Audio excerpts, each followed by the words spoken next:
Hello po, ang topic po natin ngayon ay how to use Format Painter in Microsoft Word.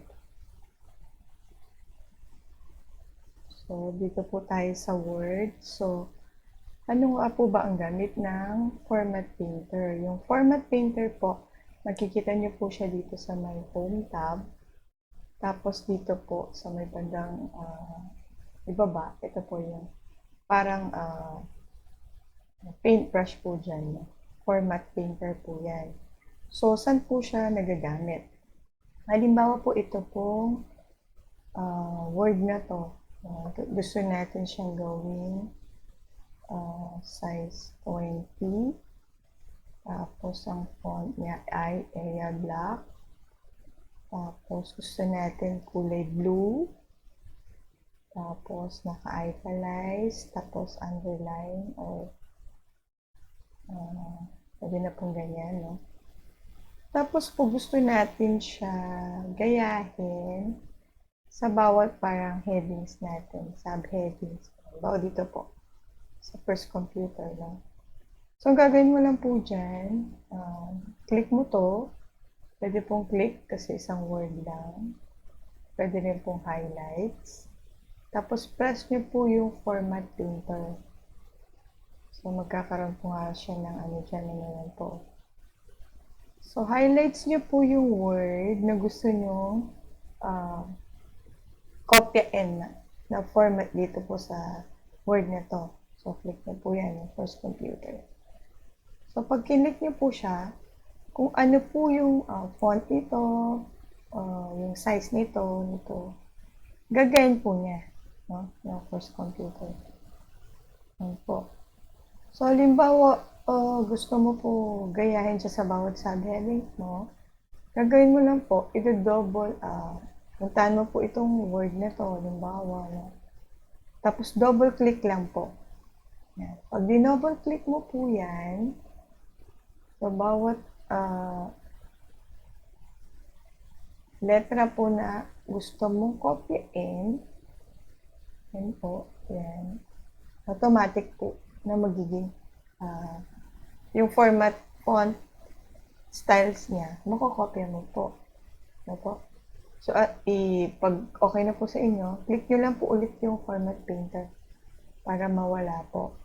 Tapos ito po halimbawa, gusto mo siyang justified, tapos 1.5, tapos may before and after siya. So, okay mo lang po yan. Ganun pa rin po. Format Painter, double click po pag gusto mo pong copyin. Tapos click mo lang po doon. Yan po. Automatic po siya. Yan po. So, mas mapapadali po. No? Hindi na kailangan copyin mo pa ulit yung ganun. I-justify mo siya. Hindi. Kasi po, ginagawa na po ng Format Painter yun.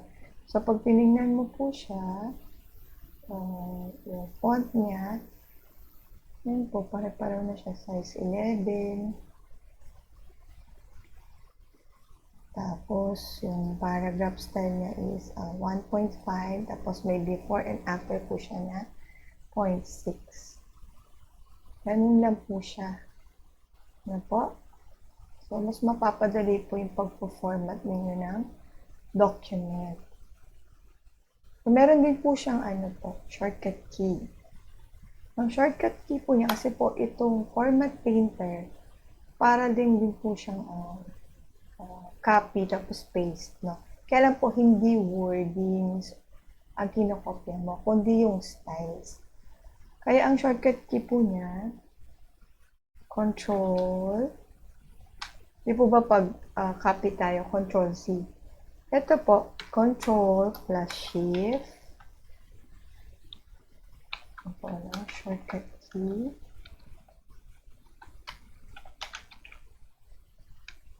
Control plus Shift plus C. Ito, yun po yung copy. Alright, tapos po yung pag-paste mo, yun po muna po tayo sa pag-paste. Control plus Shift plus V naman po. No? V naman po yung pace. Po. So, halimbawa po ito, no? Halimbawa po, ito po dito tayo sa taas, no? Ito pong paragraph na to, tanggalan natin na single spacing na lang po siya. Tapos wala na po siyang before and after.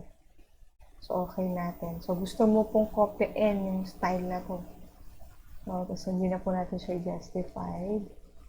So, yan. Gusto mong copyin yung style na to. Dito po. Highlights mo lang po. Control-Shift-C. So, copy po yung inyong format. No? Including yung font po niya, yung size po ng font. So, babagin po natin. Size 12. Halimbawa. So, highlights. Ulit na. Control-Shift-C. Yan.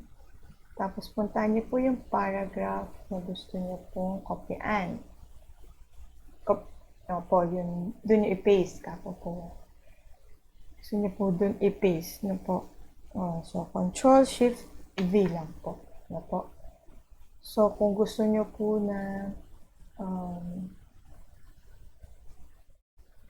na lahat po yan, no? Ganun lang din po. Ano po? Bali, kakopy mo lang siyang ganun. Control-Shift-C. And then, Control-Shift-V. Ano po? So, 12 points na rin po yung kanyang size. Tapos, wala na po siyang before and after. Single na po siya.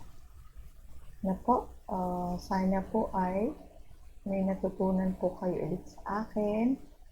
At salamat po ulit sa panonood.